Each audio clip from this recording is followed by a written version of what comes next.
दिवंगत भाजपा नेता बिरजू रामतारम को श्रद्धांजलि देने के लिए प्रदेश भाजपा अध्यक्ष अरुण साव यहां पर पहुंचे हुए हैं। आइए उनसे मुखातिब होते हैं, जानते हैं इस हत्याकांड के प्रति उनका नजरिया क्या है और बीजेपी कितनी तैयार है आगामी चुनाव के मद्देनजर, चूंकि इस हत्याकांड के बाद इलाके में दहशत का भी आलम पसरा हुआ है। जी महोदय, सरखेड़ा पहुंचे हैं, क्या कुछ बातें हुई परिजनों के साथ, क्या बताया उन्होंने, क्या मानकर चल रहे हैं इस हत्याकांड को लेकर? इस क्षेत्र का हमारा प्रमुख कार्यकर्ता बिरजू तारम, उसकी निर्ममता पूर्वक हत्या हुई है। मैं उन्हें विनम्र श्रद्धांजलि अर्पित करता हूं, उनके परिजनों के प्रति अपनी सहानुभूति व्यक्त करता हूं। लोकतंत्र में हिंसा का कोई स्थान नहीं है, पर छत्तीसगढ़ में पिछले 5 सालों में जो कुछ हो रहा है, भारतीय जनता पार्टी के प्रमुख पदाधिकारियों को चिन्हित करके मारने का काम हो रहा है, चिन्हित करके उनकी हत्याएं हो रही है। कहीं न कहीं ये भारतीय जनता पार्टी के बढ़ते हुए कदम को रोकने का एक राजनीतिक षड्यंत्र है। कांग्रेस पार्टी डरी हुई है, घबराई हुई है, इसलिए न केवल क्षेत्र के लोगों में बल्कि पार्टी के पदाधिकारियों को डराने के लिए राजनीतिक रूप से ये हत्याएं हो रही है। कांग्रेस का इतिहास राजनीतिक हत्याओं का रहा है। सत्ता प्राप्ति के लिए कांग्रेस पार्टी कुछ भी कर सकती है, किसी भी हद तक गिर सकती है, ये हमने देखा है। 2003 से पहले भी राजनीतिक हत्या छत्तीसगढ़ में हुई और कांग्रेस का इतिहास रहा है। बिरजू तारम इस क्षेत्र के हमारे प्रमुख आधार स्तंभ रहे हैं। समाज के लोगों को मदद करना, समाज के साथ खड़े होना और पार्टी के लिए मजबूती से काम करना, बेखौफ होकर, निडर होकर काम करना, ये लगातार वो काम कर रहे थे। उन्हें अंदेशा था कि कभी अनहोनी हो सकती है। उन्हें प्रशासन को लिखकर भी दिया, पर प्रशासन की ओर से कोई कार्यवाही नहीं हुई। और न केवल ये टारगेट किलिंग है, वरन सत्ता प्राप्ति के लिए ये हत्या है। लोकतंत्र में हिंसा का कोई स्थान नहीं है। छत्तीसगढ़ की जनता हिंसा को पसंद नहीं करती है। छत्तीसगढ़ शांति का टापू रहा है। छत्तीसगढ़ के लोग शांति पसंद लोग हैं, चैन से सुकून से रहना चाहते हैं, ऐसे हिंसा को बर्दाश्त नहीं करते हैं।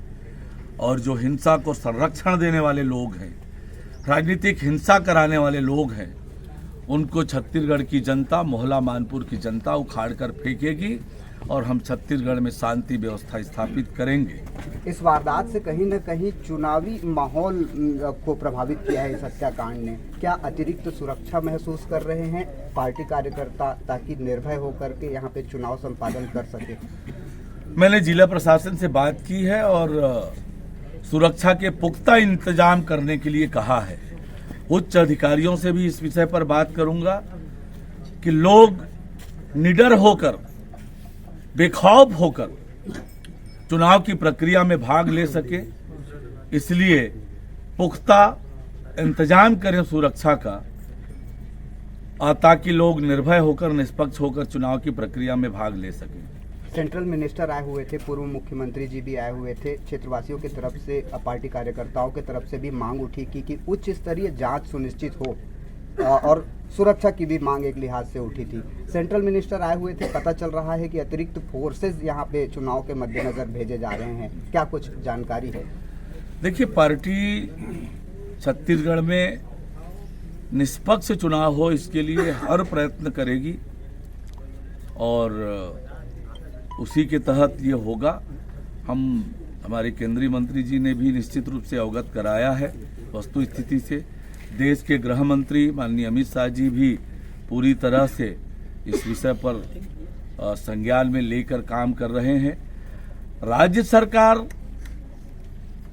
इस दिशा में चिंता करे तो निश्चित रूप से निष्पक्ष चुनाव हो सकता है, लोगों को पर्याप्त सुरक्षा मिल सकती है।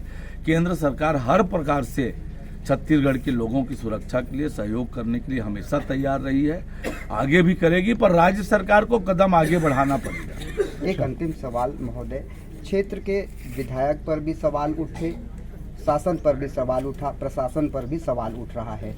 बीजेपी आने वाले दिनों में इन तमाम सवालों का जवाब किस तरह से ढूंढ करके लाएगी? देखिए, विधायक की उपस्थिति में सरजू टेकाम ने जिस प्रकार से धमकियां दी और आज भी वो निडर होकर, खुले होकर वो घूम रहे हैं। प्रशासन क्या चाहता है? जो लोगों के बीच में भय का वातावरण पैदा करे, जो लोगों को डराए धमकाए, जो हिंसा करे, जो वैमनस्यता फैलाए, उन पर कठोर कार्रवाई होनी चाहिए। तभी लोगों पर, कानून पर भरोसा आएगा। पर सरकार ये चाहती नहीं है। सरकार हिंसा के रास्ते से सत्ता में आना चाहती है, पर छत्तीसगढ़ की जनता, मोहला मानपुर की जनता शांति पसंद जनता है। ऐसे लोगों के मंसूबे को कभी भी कामयाब नहीं होने देंगे। इसे राजनीतिक हत्या करार देते हैं? निश्चित रूप से जो दिख रहा है स्पष्ट रूप से हमारा प्रमुख पदाधिकारी है, इस क्षेत्र का वो नेतृत्व करने वाला कार्यकर्ता है, उसे चिन्हित करके मारा गया, उसकी हत्या की गई निर्ममता पूर्वक। तो ये निश्चित रूप से राजनीतिक हत्या है और कांग्रेस की सरकार ने सत्ता प्राप्ति के लिए ये कराया है। तो इस तरह से प्रदेश अध्यक्ष ने साफ तौर पर अपनी मंशा जाहिर कर दी है। राजनीतिक हत्या उन्होंने इस हत्याकांड को करार दिया है। बहरहाल बीजेपी लीडर के हत्या का ये ऊँट किस करवट बैठेगा, ये आने वाला वक्त बताएगा। वनांचल वार्ता विद प्रमोद में फिलहाल इतना ही।